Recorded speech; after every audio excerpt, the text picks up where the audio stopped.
Okay, well, let's get some help from Taban there. Oh, he's gonna use the infinite energy of the Sunstone to help the king out.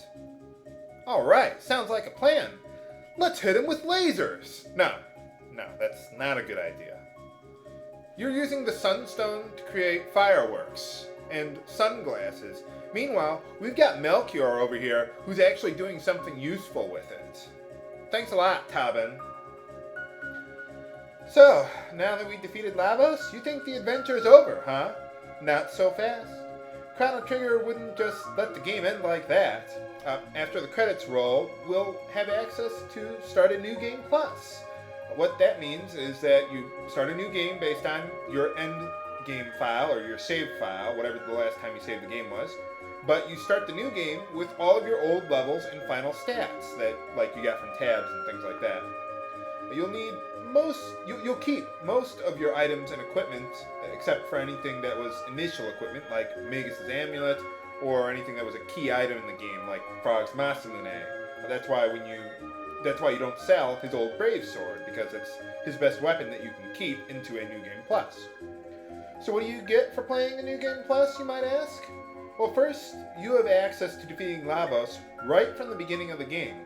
On Luca's telepod, there will now be a sparkle on the right telepod that will open a gate that will take you directly to the dimensional vortex where you can fight Lavos.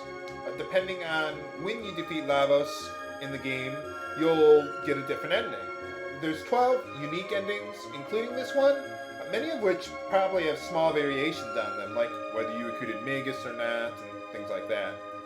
So that means that Let's Play Chrono Trigger will live on! I plan on going through each of the unique endings to the game, and maybe even demonstrate some of the harder battles against Lavos, like the first one, since you won't have access to Robo or Magus for a couple of the endings like that. But before I do that, there is another variation of the normal ending that I'd like to show off. That is the one where you fight Lavos by taking the Epoch to 1999 AD. To spice things up, I am giving you, the fans, a chance to vote for my new final party to fight Lavos. You can vote for as many party members as you like, and it will count towards the total vote. The 3 that receive the most votes will be in my new final party. The only restriction that I'm placing is that only one of my original final party members of Magus, Luca, and Robo can remain in my new final party. That is, if Magus and Robo were to be in the top 3 votes, whoever got less votes of the 2 would get kicked out, and the 4th place winner would get in. As always, it's time for my review of the game. For Chrono Trigger, I'd give the graphics a 10 out of 10.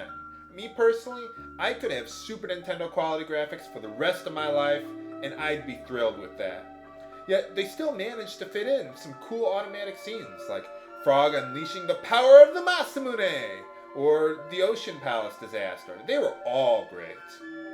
And for the music, this is obviously a 10 out of 10. I don't think I even have to say why. Every single track of the game is amazing and fitting. It's so great, I can't even think of one that really stands out from the rest. They're all great. I loved it. My only real knock on the game is in the storyline and character development area, but I still give it a 9 out of 10. There were just so many silly and epic moments throughout the game. It made this Let's Play series so much fun to make. However, I really don't like the silent protagonist deal. I almost gave this a lower rating because of it. Aside from Frog and Magus, most of the characters aren't really developed that much. Even the villains. But the storyline itself makes up for it, and still makes this one of the most fun games of all time. And finally, I give the gameplay mechanics a 9 out of 10. I just love the simplicity of the battle system, and how just about every single tech is useful. I just wish that the dual and triple techs were more useful. They should deal more damage than the sum of their single techs, but they royally screwed it up. But still, I love how anyone can just hop into the game and start playing with relative ease. So overall, I'd give Chrono Trigger a perfect 10 out of 10. It's just one of the most fun games I've ever played. Final Fantasy IV still has a slight edge as number 1 in my book, because I just love the epic scenes and character development a little more, but that's still a very close call to me. I certainly had more fun on this LP. So maybe I should think about that a little more. So that's all for the main series of Let's Play Chrono Trigger. Look out for my bonus episodes and Chrono Trigger appendices. Man, that was a pretty rewarding ending. We got a nice shot of the Earth there and nice serene music. We saved the world, had a good time, and defeated Lavos. Or did we?